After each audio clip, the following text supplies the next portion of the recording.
আসসালামু আলাইকুম। নতুন আরেকটা ভিডিও নিয়ে আজকে আপনাদের সামনে হাজির হলাম। তো আজকে যে বিষয়টা নিয়ে কথা বলতে আসছি সেটা আগে না যাই, আগে আমি আমার লাইফের কিছু ভালো সুন্দর যাই বলেন না কেন ছোটোবেলায় কিছু কাহিনী শেয়ার করি। যখন স্কুলে পড়তাম, ক্লাস কিসে বলবো, তখন হয়তো বা ক্লাস 9-এ পড়তাম, না 9-এ পড়তাম না, ক্লাস 7-8 এরকম পড়তাম যখন। তখন দেখা যেত কি স্কুলে যে ফ্রেন্ড সার্কেল ছিল আমাদের, ওইখান থেকে কিছু কিছু বান্ধবী দেখতাম প্রায় প্রায় কান্দে। জিজ্ঞেস করতাম কিরে কান্দাকে, ওর আরেকজনকে জিজ্ঞেস করতাম কিরেও কান্দতেছে কেন, কী হয়েছ? তো কইতো আর প্রেমের শাখা খাইছে। প্রেমের শাখা খাইছে মানে তারা কইতো, মানে হঠাৎ করে একদিন শুনে কি যে আমার একটা ফ্রেন্ড শুনি বলে দেখলাম যে কাঁদতেছে। কী ব্যাপার, কাঁদতেছিস কিসের জন্য? ও কোনো কথা কয় না। পাশেরটারে জিজ্ঞেস করলাম কি রয় কান্দে কিসের জন্য? কয় প্রেমের শাখা খাইছে। পরে আমি জিজ্ঞেস করলাম প্রেমের শাখা খাইছে মানে? তখন আপনাদের ভাইয়ের সাথে আমার সাথে কোনো রিলেশন তো দূরে থাক, কোনো যোগাযোগ হয় মানে কখনো কোনো দেখা সাক্ষাৎ হয়নি, এটা আরও আগের কথা। তো যাই হোক করে জিজ্ঞেস করলাম কিসে কিরে তুই কিসে প্রেমে শাখা খাইছিস? পরে জানতে পারলাম যে আমাদেরই ফ্রেন্ড সার্কেলের মধ্যে একটা ফ্রেন্ড, ওই ফ্রেন্ডটা যে ছেলেটাকে পছন্দ করতো সেই ফ্রেন্ডের সাথে রিলেশন হয়েছে। পরে যাই হোক জানার পরে বুঝতে পারলাম যে মানে এক ফ্রেন্ডের বয়ফ্রেন্ডকে আরেক ফ্রেন্ড বয়ফ্রেন্ড বানায় ফেলাইছে যারে বলে, ওইটা পরবর্তীতে বুঝতে পারলাম। যাই হোক গেল, মানে ওদের ব্রেকআপ হয়ে গেছে। আচ্ছা, ওরা আমার তাই বললো যে ওর সাথে ওর ব্রেকআপ হয়ে গেছে, এখন ওর সাথে যে রিলেশন হয়েছে, ব্রেকআপের আগে থেকে রিলেশন হয়েছে, তারপরে ওর সাথে রিলেশন হওয়ার পর ব্রেকআপ হয়ে গেছে। ভাই বহুত বেজাল, এত বেজাল কুইও নিজেই বুঝি না, আপনাকে কেমন বুঝলাম। যাই হোক বুঝলাম পরবর্তীতে যাইয়া কাহিনী কিছু একটা গড়, যাই হোক হয়েছে কিছু একটা। তা আগে শুনতাম কি যে এক মাইয়া আরেক মাইয়া প্রেমিকরে নিয়ে যায়, বয়ফ্রেন্ডকে নিয়ে চলে যায়, যেটা এখনো পর্যন্ত হয়। এই প্রায় ভিডিও দিয়ে মানে এক মাইয়া আরেক মাইয়ার ইচ্ছা মতো থাপ পায়। পরে দেখি মাইয়া থাপ পাই, পরে জানতে পারি ওর বয়ফ্রেন্ডের সাথে ওর সাথে সম্পর্ক হয়েছে। যাই হোক এই কারণে থাপ পাইতেছে। এখন দেখি কি ভাই, এক সময় তো দেখতাম বয়ফ্রেন্ড চিন্তা, এখন দেখি স্বামীও চিনতে হয়। যাবো কোথায়? এই ধরেন তার কথা বলতেছে যে কি জানি কয়, বর্তমানে একটা ব্লগার আছে মিম নাজিম, এটা তো আগেই ছিল, বর্তমানে আছে মিম আর তানিশা কইতে নাজিম আর তানিশা। বর্তমানে এরা হলো স্বামী স্ত্রী, আর আগে ছিল মিম আর নাজিম স্বামী স্ত্রী। এরাই ফার্স্টে ব্লগিং শুরু করে। যাই হোক ছেলেটা আগের থেকে এখন ভালো পজিশনে আসছে, সে ভাইরাল। পরে মিমরে মনে হয় ছাইড়া দেয়, তারপরে যায় মিমের বান্ধবী তানিশারে বিয়ে করে। বুঝে হালাইছেন তো, মানে এগুলো বলতে বলতে কষ্ট হয়ে যায়, বহুত ভেজাল। তো এইটা নিয়ে দেখতেছি প্রচুর পরিমাণে ব্লগ হইতেছে, ভিডিও বানাইতেছে মানুষ এইটার পরে অনেক টপিক নিয়ে, অনেক ইয়ে নিয়ে। এখন আপনারা বলতে পারেন যে আচ্ছা আপু এখানে দোষটা কার? আপনারা বলতে পারেন বলতে কি আপনারা তো কমেন্ট করেন না। আমার কাছে কি মনে হয়, আমার কাছে এখানে সর্বপ্রথম যেটা মনে হয় মেয়েটার দোষ মেয়েটার বলতে মিমের দোষ। আমি এখানে তানিশাকেও দোষ দিব না, নাজিমকেও দোষ দিব না, কারণ আমরা জানি যে আগুন যদি মোমবাতির কাছে যায়, সে দূর আগুন মোমবাতির কাছে যাবে কেন? মানে আগুনের কাছে যদি যে কোনো একটা জিনিস আপনি রেখে দেন, ওইটা অবশ্যই পুড়ে যাবে, আর নয়তো গলে যাবে। যে কোনো একটা জিনিস রাখেন না কেন ওইটা নষ্ট হয়ে যায়। এই জন্য কী করে আমরা আগুনের কাছে সচরাচর কোনো জিনিস রাখি না, নষ্ট হয়ে যায়। দেখেন তুমি ভাই তোমার স্বামীর সাথে ব্লগিং করছো, যা করছো ভালো করছো, ব্লগ করছো, ভাইরাল হয়েছে, তুমি কেন তোমার ফ্রেন্ডকে তোমার ঘরে ঢুকাইছো? তুমি মেয়ে মানুষ হয়ে কেন তোমার বান্ধবীকে ঘরের মধ্যে ঢুকাইবা? তোমার বান্ধবী ছিল, সে তোমার বাইরে ছিল, বাইরেই থাকতো। বান্ধবীর সাথে স্বামীর সাথে কেন পরিচয় করে দিলাম? তাকে ঘরে ঢুকে নিয়ে আসলো। যখন আমি খবরগুলো দেখলাম সেখানে দেখলাম যে ওই মেয়েটার এনে প্রচুর ব্লগ করা আছে, তানিশার এনে মিম অনেক ব্লগ করছে, বিভিন্ন ভিডিওতে বলছে। মানুষ যখন তাদেরকে বুঝাইছে বলছে যে এরকম বান্ধবীকে ঢুকায় না হ্যান, সে আবার তাদের মানে পাবলিককে অন্য উল্টা পাল্টা অনেক কিছু বলছে। তা আমার কাছে কথা হচ্ছে কি যে পাবলিক কিন্তু ফ্যান খায় না, পাবলিক ভাত খায়। তো কিছু কিছু মানুষ আছে কিংবা কিছু কিছু মুরব্বী আছে যারা দেখলেই বুঝতে পারে এটার ফল এটা হইতে পারে পরবর্তীতে, ঠিক না?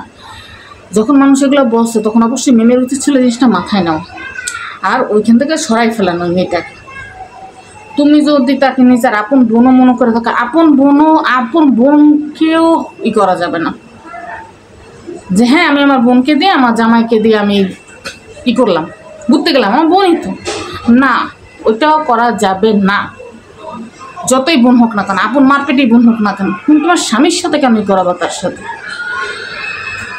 দুলাভাই হিসাবে, অ্যাজ এ ফ্রি হিসাবে সে তোমার সামনে তোমার বোনের সাথে কথা বলতে পারে। তোমার হাজব্যান্ড তোমার অঙ্গস্তরে, তো তুমি তোমার বোনকে একা একা রেখে যেতে পারো না তার কাছে। এগুলো তো তোমার অবশ্যই ভুল ছিল। আর দ্বিতীয় কথা হচ্ছে কি, যে বিশ্বাস করা ভালো, কারণ বিশ্বাসই হইল মূল ইসলামের। বিশ্বাস না করলে মুসলমান দাবি করা যায় না। দ্বিতীয় কথা হইল কি, যে বিশ্বাসের একটা লিমিট থাকা দরকার আছে। আইরা গাইরা মানুষের কেউ বিশ্বাস করে না। নিজের বোনকেই যেখানে যেখানে নিজের বাপ মা ভাই বোন আত্মীয় স্বজন কাউরেই বিশ্বাস করা যায় না, সেখানে বান্ধবী তো অনেক দূরের সাবজেক্ট, তাকে কেন বিশ্বাস করতে গেছে?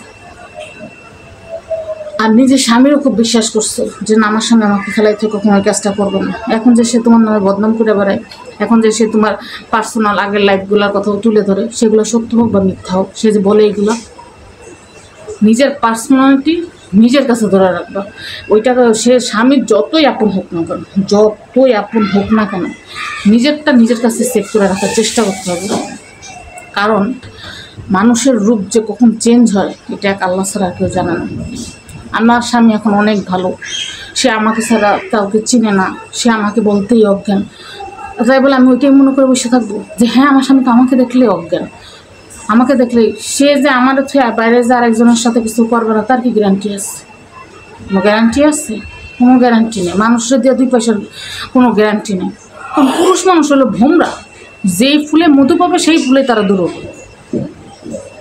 তুমি কি আমার বাইরে যে আরেকজনের সাথে কিছু করবে না, তার কি গ্যারান্টি আছে? কোনো গ্যারান্টি আছে? কোনো গ্যারান্টি নেই। মানুষের দিয়ে 2 পয়সার কোনো গ্যারান্টি নেই।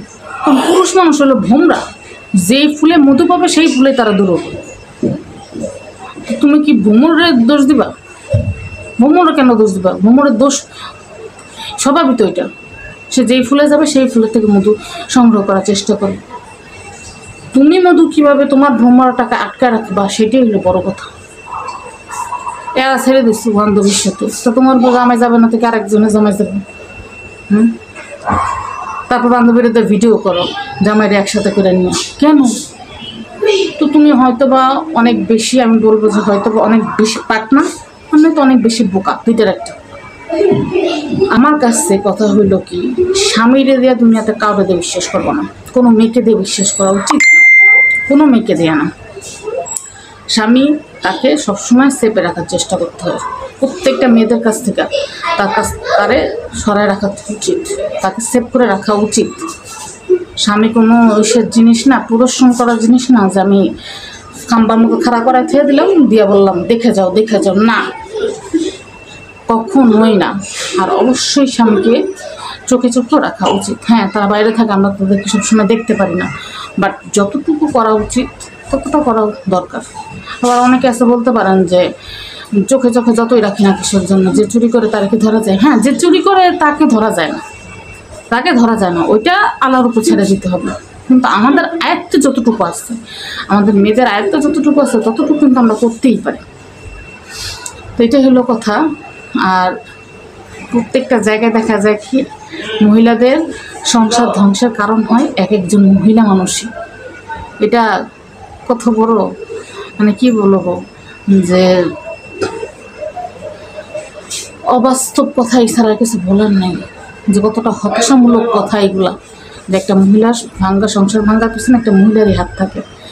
যাই হোক, ওরা সংসার করতেছে, দেখা যায় কোথাটা কত দূর পর্যন্ত যাইতে পারে। কারণ কথায় আছে যে তুমি যার জন্য কুয়া খুঁজবা, তুমি নিজেই সেই কুয়ায় পড়বা, এটাই। আর যদি ভিডিওটা ভালো লাগে অবশ্যই এটা লাইক করবেন, কমেন্ট করবেন, সাবস্ক্রাইব করে আমার চ্যানেলটার পাশেই থাকবেন।